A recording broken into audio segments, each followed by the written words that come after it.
आज से 4 दिन के काशी दौरे पर सीएम योगी आदित्यनाथ प्रधानमंत्री के आगमन की तैयारी का लेंगे जायजा। कल अमूल प्लांट का करेंगे निरीक्षण। स्वयं प्रसाद मौर्य ने सपा महासचिव पद से दिया इस्तीफा। चिट्ठी में लिखा, मेरे बयान को बताया निजी इसलिए हुआ मैं हर सपा में मुंशी बने रहेंगे स्वयं प्रसाद मौर्य। आजमगढ़ दौरे पर सीएम मोहन यादव बोले, आजमगढ़ से मेरा खास रिश्ता।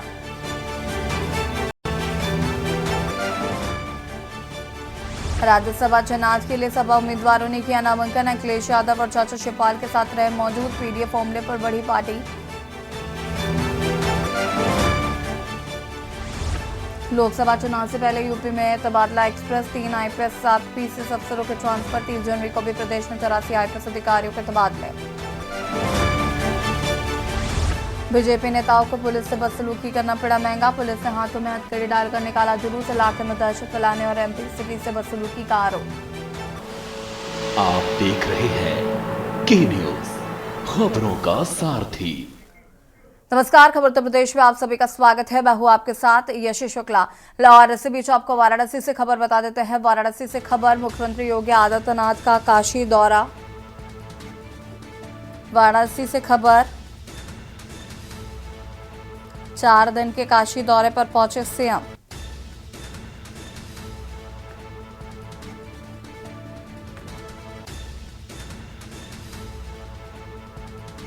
अधिकारियों के साथ सीएम कर रहे बैठक।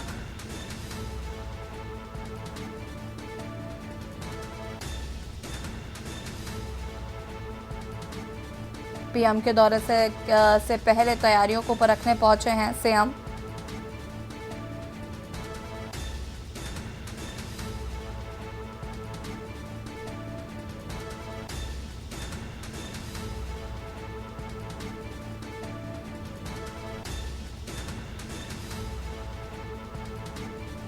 चार दिन के काशी दौरे पर पहुंचे सीएम।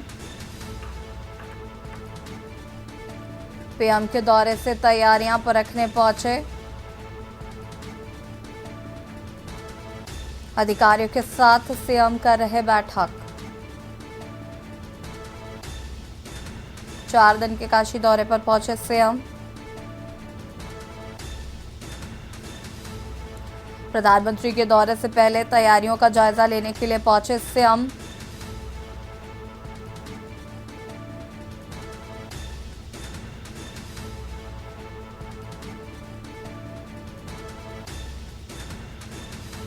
वाराणसी से खबर, मुख्यमंत्री योगी आदित्यनाथ का काशी दौरा।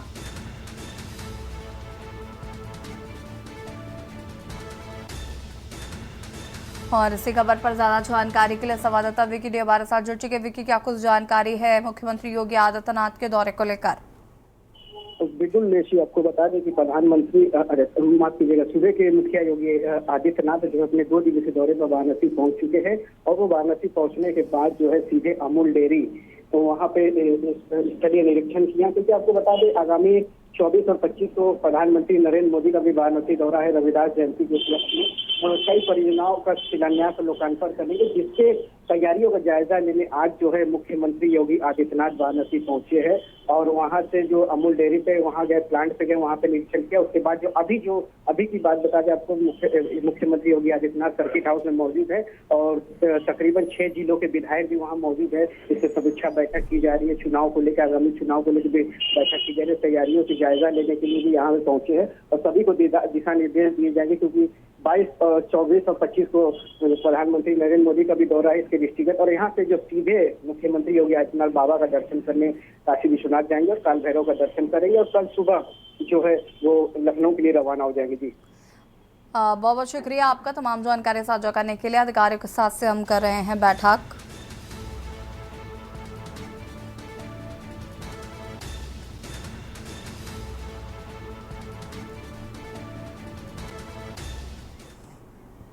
और यहाँ रुकेंगे छोटे से ब्रेक के लिए, जो हाजिर होते हैं। ब्रेक के बाद एक बार फिर से आप सभी का स्वागत है। लखनऊ में देश के जल नीतिकारों का महाकुंभ होने जा रहा है। पेयजल एवं स्वच्छता मंत्रालय की सचिव विनी महाजन की अगुवाई में सभी प्रदेशों के जल शक्ति विभाग के प्रमुख सचिव और डायरेक्टर्स यहां एकत्र होंगे। वो अपने अपने प्रदेशों में किए जा रहे कामों के बारे में चर्चा करेंगे। देखिए हमारी रिपोर्ट। लखनऊ में लगेगा जल नीतिकारों का बड़ा कुंभ। कई प्रदेशों के जल शक्ति विभाग के प्रमुख सचिव करेंगे मंथन। 16 और 17 फरवरी को जल नीति का करेंगे मंथन। जल शक्ति मंत्रालय के सचिव की अगुवाई में राजधानी पहुंचेंगे प्रदेशों के प्रमुख सचिव।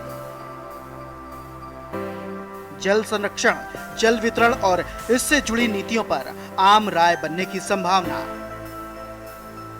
चर्चा के लिए 7 थीम तय।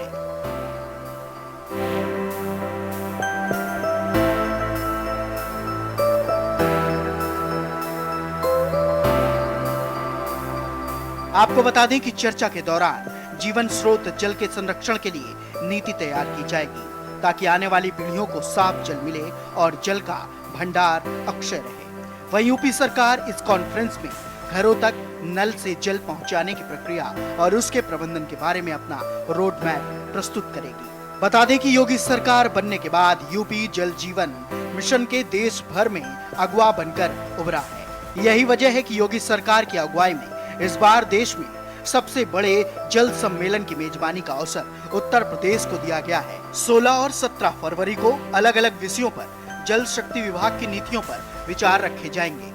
वे बताएंगे कि जल जीवन मिशन के तहत उन्होंने अपने अपने प्रदेश में क्या किया है। इसके अलावा परियोजनाओं को जमीन पर उतारने के दौरान जो चुनौतियां सामने आएंगी उन पर भी बात होगी। बता दें कि बातचीत का सिलसिला अगले रोज यानी 17 फरवरी को भी जारी रहेगा। सेशन दर सेशन होने वाली इस चर्चा के बाद जल संरक्षण, जल वितरण और इससे जुड़ी नीतियों पर आम राय बन सकती है, जिसे पूरे देश में लागू किया जाएगा।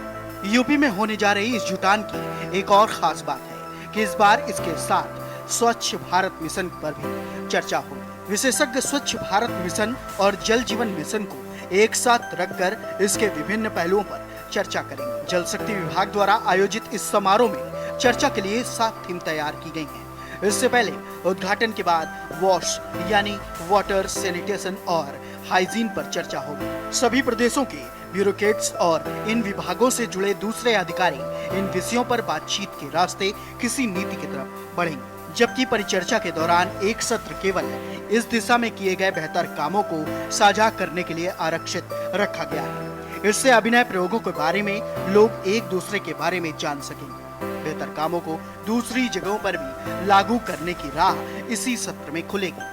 जल जीवन मिशन की चुनौतियों और इसके स्थायित्व पर चर्चा करने के लिए एक अलग सत्र रखा गया है।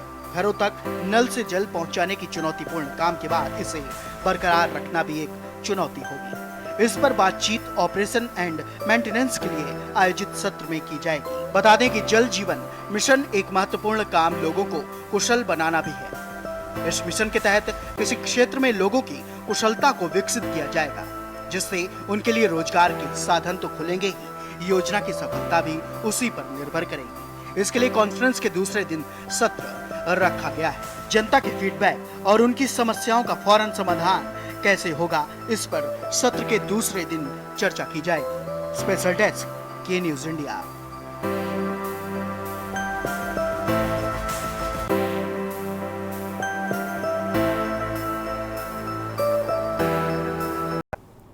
बिहार के बाद मिशन यूपी पर एमपी के सीएम मोहन यादव गए हैं। मोहन यादव अखिलेश यादव के गढ़ आजमगढ़ गए, जहां पर यादवों के बड़े किले में इनकी गिनती होती है। आजमगढ़ लोकसभा सीट पर बीजेपी के दिनेश लाल यादव निरहुआ का कब्जा है। मोहन यादव को बीजेपी वहां उतारकर यादव वोटों को बड़े पैमाने पर सेंधमारी करने की जुगत में है। आजमगढ़ पहुंचे मध्य प्रदेश के मुख्यमंत्री मोहन यादव ने बीजेपी कार्यकर्ताओं से मुलाकात कर आगामी लोकसभा चुनाव की तैयारियों पर चर्चा की। इस दौरान उन्होंने आजमगढ़ से अपना पुराना नाता बताया। सीएम मोहन ने कहा कि उनके पूर्वज आजमगढ़ के ही रहने वाले थे और वहीं से मध्य प्रदेश गए थे। सीएम मोहन का यह बयान आने वाले लोकसभा चुनाव के नजरिए से अहम माना जा रहा है, क्योंकि आजमगढ़ में समाजवादी पार्टी का मजबूत होल्ड माना जाता है। ऐसे में बीजेपी भी यहां अपनी पकड़ को मजबूत करने में जुटी हुई है, जिससे सीएम मोहन की भूमिका अहम हो जाती है। आजमगढ़ पहुंचे सीएम मोहन यादव ने उत्तर प्रदेश से अपना पुराना नाता बताया। उन्होंने कहा कि उत्तर प्रदेश में पहला प्रवास मेरा आजमगढ़ का है। यह मेरे लिए गौरव की बात है, क्योंकि 400 साल पहले मेरे पूर्वज यहीं से गए थे।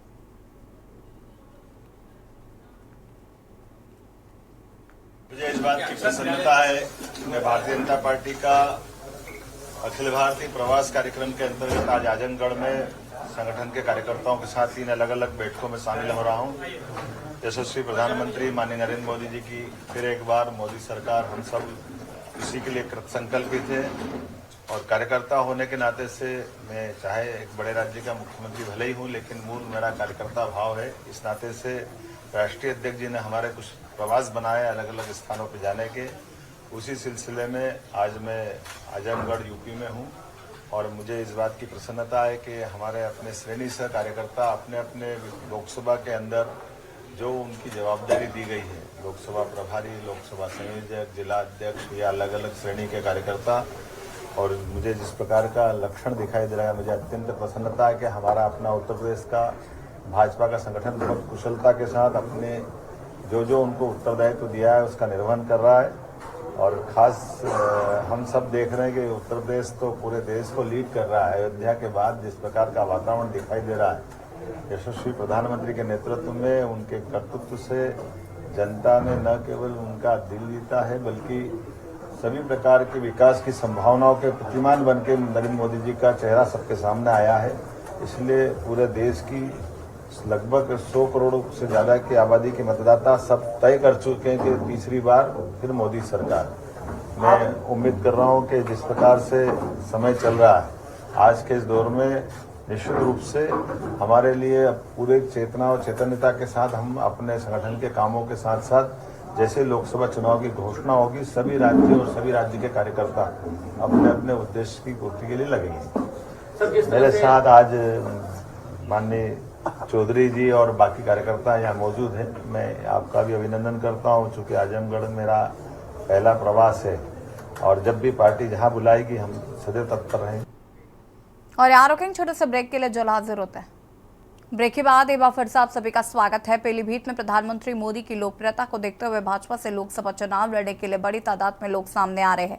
अब तक 3 दर्जन लोग भाजपा में आस्था जताते हुए चुनाव लड़ने का आवेदन कर चुके हैं, जिनमें पड़ोसी प्रदेश उत्तराखंड से लेकर पड़ोसी जिले बरेली तक के आवेदन शामिल हैं। यहां तक कि 90 के दशक में नैनीताल लोकसभा से सांसद रहे बलराज पासी, उत्तर प्रदेश अल्पसंख्यक आयोग के सदस्य परविंदर सिंह, बरेली जिले की बेतरी चैनपुर विधानसभा से विधायक रहे राजेश मिश्रा और पप्पू बड़तौल ने पीलीभीत से चुनाव लड़ने की इच्छा जाहिर की। इसके अलावा प्रदेश सरकार में कैबिनेट मंत्री, पीडब्ल्यूडी मंत्री जितिन प्रसाद और योगी सरकार में गन्ना विकास एवं चीनी मिल राज्य मंत्री संजय सिंह गंगवार के भी नाम चर्चाओं में है। विषय में कोई जानकारी नहीं है। मैं आपके द्वारा जानकारी मुझे प्राप्त हो रही है। नहीं, आवेदन तो आप ही करेंगे। मुझे इस प्रकार की कोई भी जानकारी नहीं है। हम लोग संगठन के सिपाही हैं। मैं भारतीय जनता पार्टी से पहले विद्यार्थी परिषद का कार्यकर्ता रहा हूं। मैंने लगभग 28 वर्ष संगठन को दिए हैं और संगठन के निर्देशानुसार ही मेरा द्वितीय कार्यकाल है अल्पसंख्यक आयोग में। तो मैं यहाँ सिख समाज से मिलने और अन्य समाज से मिलने मेरा रुचि है और मैं लगातार संपर्क में रहता हूँ और मेरी कर्मभूमि रही पीलीभीत। और मैं जो भी भूमिका में संगठन जहाँ रखेगा, जहाँ उन्होंने रखा है, आज वहाँ भी निर्वहन करो अपने दायित्वों का। आगे भी संगठन जहाँ चाहेगा तो अपने दायित्व का निर्वहन करेगा। देखिए, भारतीय जनता पार्टी लोकसभा 2024 की तैयारी में लगी है और जनपद पीलीभीत में बहुत सारे लोग हमारी पार्टी से चुनाव लड़ने के इच्छुक हैं। कई लोगों ने आवेदन भी किया है और हमारे यहाँ कमल के फूल के लिए हम सभी लोग तैयारी करते हैं। कमल का फूल चुनाव निशान जिसको भी मिलेगा, पार्टी उसको दमदारी के साथ चुनाव लड़ाएगी। पूरे जनपद में 1521 बूथ हैं और बहेड़ी मिलाकर हमारी 5 विधानसभाओं में पूरी तैयारी चल रही है। अभी गांव चलो अभियान के निमित्त हम लोग गांव-गांव जाकर रात्रि 24 घंटे का प्रवास प्रत्येक कार्यकर्ताओं को एक गांव में भेज रहे हैं और वहां पे हम अपने बूथों की रचना को, अपनी पन्ना समिति और बूथ समिति, उसको सबको ठीक कर रहे हैं। में पड़ोसी जनपद बरेली और उत्तराखंड के कई बड़े नेताओं द्वारा लगाए गए मिशन 2024 के होर्डिंग्स ने एक नई चर्चा को हवा दे दी है। यूं तो पीलीभीत लोकसभा सीट पर भाजपा से चुनाव लड़ने के लिए अब तक लगभग 35 लोग आवेदन कर चुके हैं, जिनमें बरेली और उत्तराखंड के पूर्व विधायक, सांसदों सहित कई दिग्गज नेताओं के नाम शामिल हैं। लेकिन भाजपा जाति, धर्म, महिला, पुरुष जैसे तमाम राजनीतिक समीकरणों के कैलकुलेशन के बाद किसको पीलीभीत का सांसद बनने के लिए अपना भाग्य आजमाने का मौका देती है, ये देखने वाली बात होगी। पीलीभीत से कुलदीप कल्प, के न्यूज। खबर फर्रुखाबाद से, जहां पर डीएम डॉक्टर वीके सिंह की अध्यक्षता में पुलिस अधीक्षक विकास कुमार की मौजूदगी में कलेक्ट्रेट सभागार फतेहगढ़ में 17 फरवरी और 18 फरवरी को 2 पालियों में होने वाली पुलिस भर्ती परीक्षा की तैयारी बैठक संपन्न हुई। बैठक में जिलाधिकारी द्वारा निर्देशित किया गया कि परीक्षा को सुचितापूर्ण तरीके से संपन्न कराएं। परीक्षा कराने में कोई परेशानी होने पर उच्च अधिकारी को अवगत कराएं। सभी केंद्रों पर समुचित पुलिस व्यवस्था भी की जाए।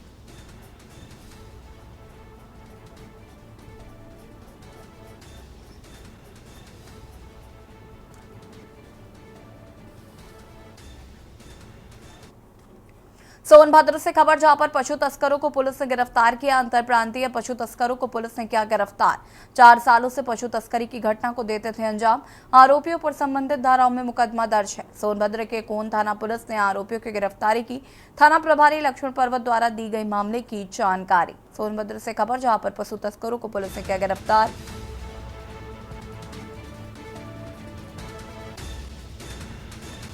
अंतर प्रांतीय पशु तस्करों को पुलिस ने गिरफ्तार किया।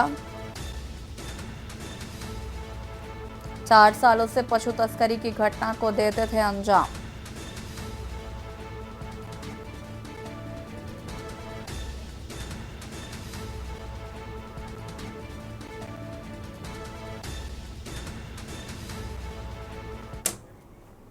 कानपुर से खबर आपको बता देते हैं, जहां पर संदिग्ध परिस्थितियों में अधेड़ व्यक्ति की मौत। मृतक का शव मंधाना स्थित प्लांट पर फंदे से लटका मिला। ब्लॉक में बाबू के पद पर तैनात था मृतक। बिठूर थाना क्षेत्र के मंधाना पुलिस चौकी का है यह पूरा मामला। वर्तमान में बिल्लौर ब्लॉक में बाबू के पद पर तैनात था मृतक। बिठूर थाना क्षेत्र के मंधाना पुलिस चौकी का मामला। कानपुर से खबर, संदिग्ध परिस्थितियों में अधेड़ व्यक्ति की मौत। मृतक का शव मंधाना।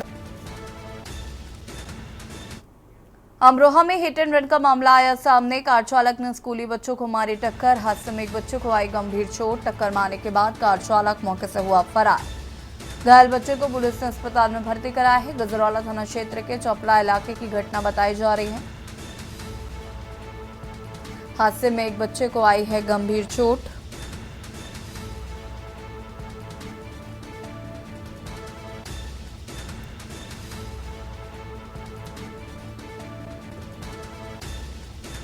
हादसे में एक बच्चे को आई गंभीर चोट।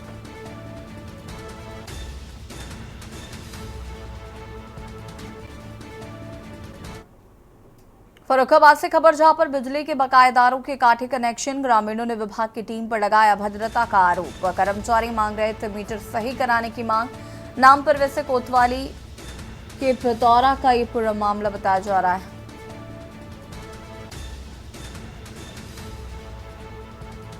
कर्मचारी मांग रहे थे मीटर सही कराने के नाम पर पैसा।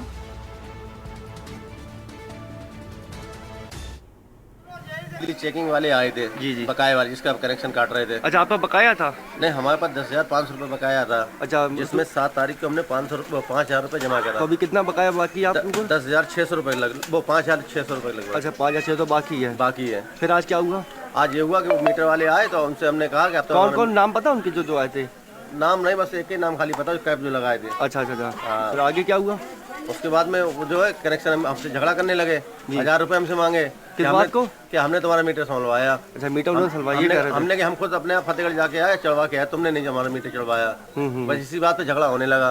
अच्छा। 1,000 रुपये चक्कर में फिर उन्होंने जोरा भरी, जो कागज काट चिपका दिया मीटर के ऊपर। अच्छा। हाँ, कि तुम्हारा हर महीने काटे जब तक तुम्हारे पैसे नहीं दोगे। अच्छा। फिर क्या हुआ भाई? इसी बात पे चेचे में होने लगी गड़बड़। कुछ हमने कहा, कुछ उन्होंने कहा। सब लोग मिलकर हमें मारने लगे फिर। अच्छा। तो जो हमारे आस पड़ोस की औरतें थी, उन्होंने सबने हमें बचाया जी। और उसका वीडियो हमारे पास है। वीडियो है आपके पास? हाँ, वीडियो हमने कह दिया था अपनी भतीजी, उसको छत पे बना रही वीडियो। लखनऊ में देश के जल नीतिकारों का महाकुंभ होने जा रहा है। पेयजल एवं स्वच्छता मंत्रालय के सचिव विनी महाजन की अगुवाई में सभी प्रदेशों के जल शक्ति विभाग के प्रमुख सचिव और डायरेक्टर्स यहां एकत्र होंगे। वो अपने अपने प्रदेशों में किए जा रहे कामों के बारे में चर्चा करेंगे। देखिए रिपोर्ट। लखनऊ में लगेगा जल नीतिकारों का बड़ा कुंभ। कई प्रदेशों के जल शक्ति विभाग के प्रमुख सचिव करेंगे मंथन। 16 और 17 फरवरी को जल नीति का करेंगे मंथन। जल शक्ति मंत्रालय के सचिव की अगुवाई में राजधानी पहुंचेंगे प्रदेशों के प्रमुख सचिव। जल संरक्षण, जल वितरण और इससे जुड़ी नीतियों पर आम राय बनने की संभावना। चर्चा के लिए 7 थीम तय।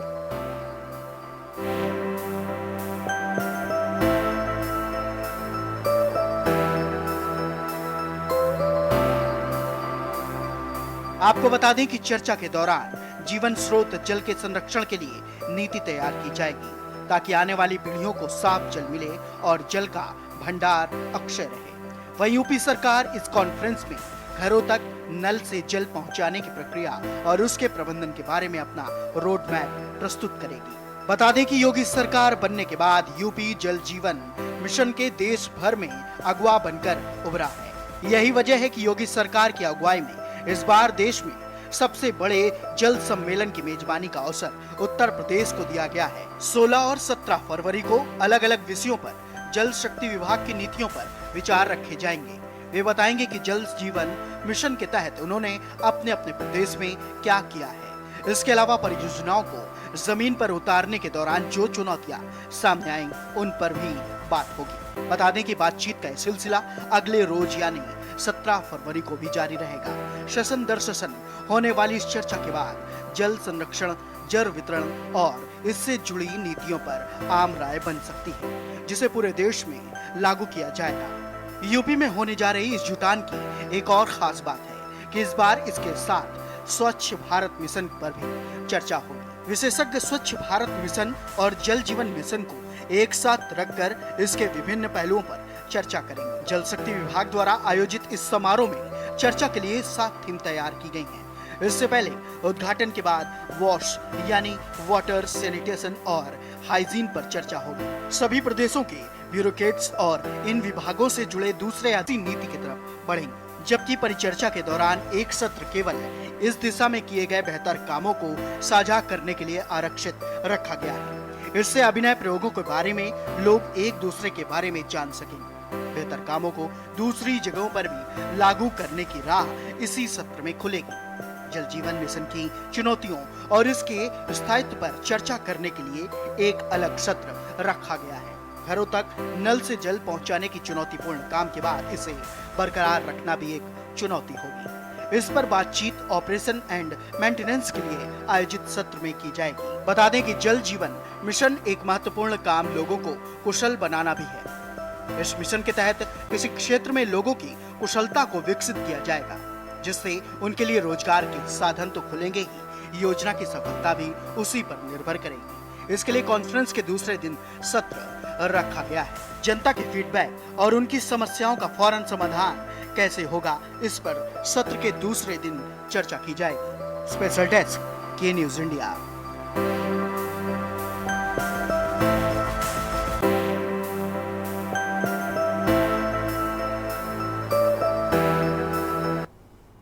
और खबर उत्तर प्रदेश में फिलहाल इतना ही। देखते रहिए के न्यूज इंडिया। नमस्कार।